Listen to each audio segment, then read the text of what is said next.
रक्षाबंधन का पर्व दो शब्दों के मिलने से बना हुआ है, रक्षा और बंधन। संस्कृत भाषा के अनुसार इस पर्व का मतलब होता है कि एक ऐसा बंधन जो कि रक्षा प्रदान करता हो।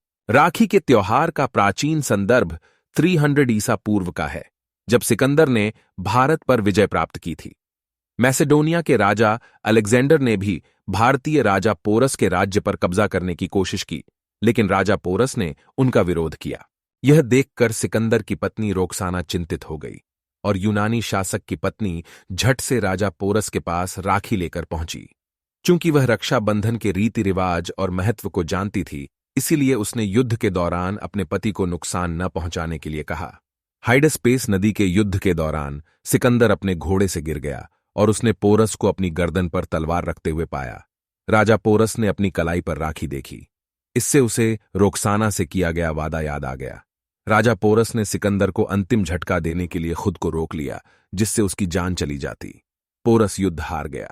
रक्षाबंधन के संदर्भ में हम आपको रानी कर्णावती और हुमायूं के बारे में एक और कहानी बताएंगे। रानी कर्णावती और सम्राट हुमायूं की कहानी का कुछ अलग ही महत्व है।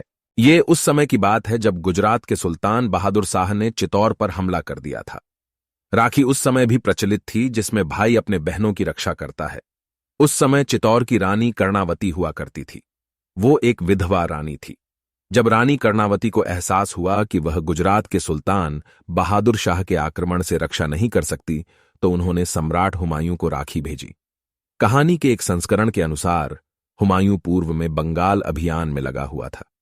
जैसे ही उन्हें रानी का पत्र मिला, उन्होंने अभियान छोड़ दिया और सुल्तान से लड़ने और रानी की मदद करने के लिए चित्तौड़ की ओर मार्च करना शुरू कर दिया।